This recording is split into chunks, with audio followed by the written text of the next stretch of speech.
സുഹൃത്തുക്കളെ, ICC 2020 world കപ്പിന് 2 ദിവസം കൂടി മാത്രമേ ബാക്കിയുള്ളൂ. ടീമുകളൊക്കെ അവസാനവട്ട ടീം രാഗി മിനുക്കുന്ന ഒരു പരിപാടികളിലൊക്കെ ആയിരിക്കും. ചില ടീമുകൾ വാമപ്പും കളിക്കുന്നുണ്ട്.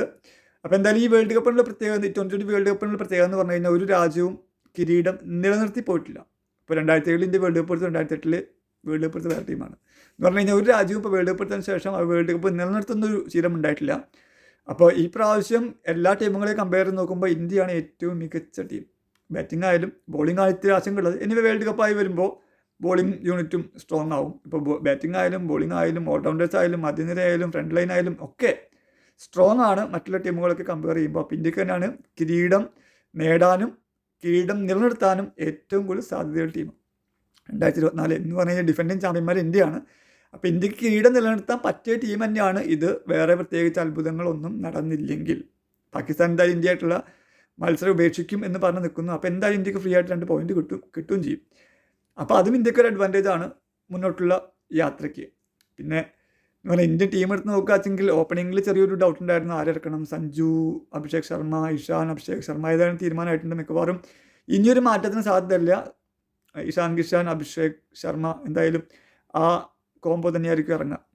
കാരണം മാനേജ്മെൻറ്റ് കൃത്യമായിട്ടുള്ള സിഗ്നൽ തന്നിട്ടുണ്ട്. ഇപ്പോൾ കഴിഞ്ഞ സൗത്ത് ആഫ്രിക്കയെതിരെയുള്ള വാമപ്പ് മാച്ചിൽ ഇഷാൻ കിഷാൻ ഇറക്കി, അഭിഷേക് ശർമ്മനെ ഓപ്പണിംഗ് ഇറക്കി, തകർത്ത് ഒരു അടിച്ച് കളിച്ചു. 5 ഓവറിൽ 80 റൺസോളം ഇന്ത്യ നേടുകയും ചെയ്തു. അപ്പോൾ എന്തായാലും ഉറപ്പിച്ചു. എനിക്കും ഒരു പരിധിക്ക് അപ്പുറത്തെ സഞ്ജുവിന് ഇതിൽ സപ്പോർട്ട് ചെയ്യാനും പറ്റുന്നില്ല. കാരണം 5 മത്സരങ്ങൾ അടങ്ങിയ പരമ്പര ന്യൂസിലൻഡായിട്ട് കഴിഞ്ഞു. 5ലും സഞ്ജുവിനെ ഓപ്പണറായിട്ട് ഇറക്കി. പക്ഷേ സഞ്ജുവിന് ഒറ്റ കളി പോലും തിളങ്ങാൻ പറ്റിയില്ല.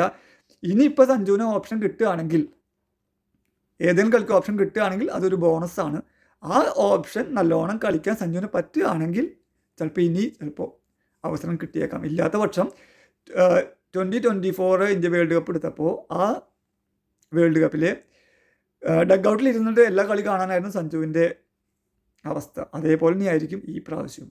ഡഗ് ഔട്ടിൽ ഇരുന്നിട്ട് കളി കാണാം. സ്കോഡിൽ ആളുണ്ട്, പക്ഷേ കളിക്കാൻ അവസരം കിട്ടാത്ത അവസ്ഥ തന്നെ ആവാനുള്ള സാധ്യതകളാണ് കൂടുതലും കാണുന്നത്. കാരണം സഞ്ജു എന്താ പറയുക എനിക്കറിയില്ല.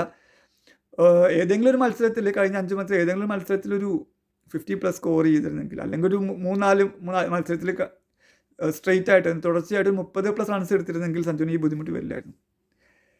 ഇതിപ്പോൾ സഞ്ജുവിൻ്റെ അവസ്ഥ കണ്ടറിയണം എന്തൊക്കെയാണ് ഉണ്ടാവുകയെന്ന്. എനിവേ, ടീം ഇന്ത്യ എന്ന നിലയ്ക്ക്, ഒരു ഇന്ത്യക്കാരെന്ന നിലയ്ക്ക് ഇന്ത്യൻ ടീമിനെ സപ്പോർട്ട് ചെയ്യുന്നു.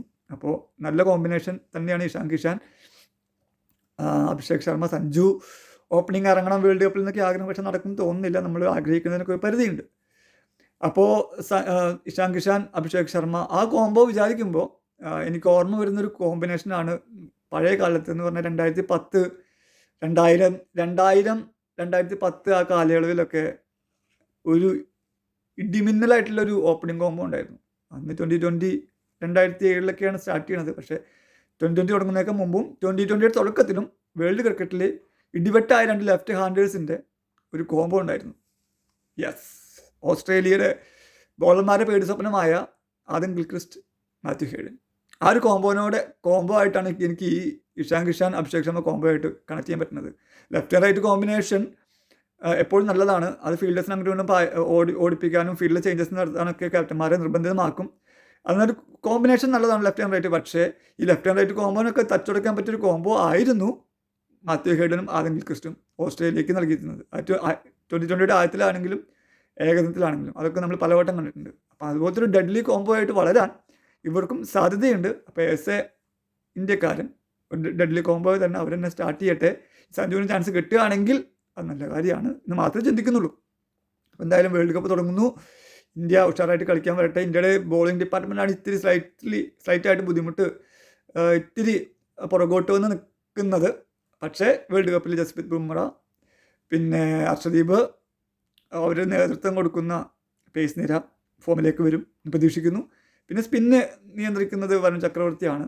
അപ്പോൾ ആ ടീംസ്, പിന്നെ അക്ഷർ പട്ടേലുണ്ട്, അവരൊക്കെ സ്പിൻ ഡിപ്പാർട്ട്മെൻറ്റും വളരെ ഭംഗിയായിട്ട് അവരും കൈകാര്യം ചെയ്യട്ടെ.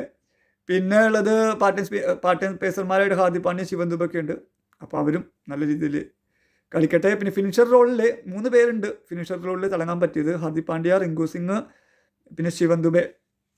അത് കാരണം കൊണ്ട് നമ്മുടെ മധ്യനിരയും സ്ട്രോങ് ആണ്.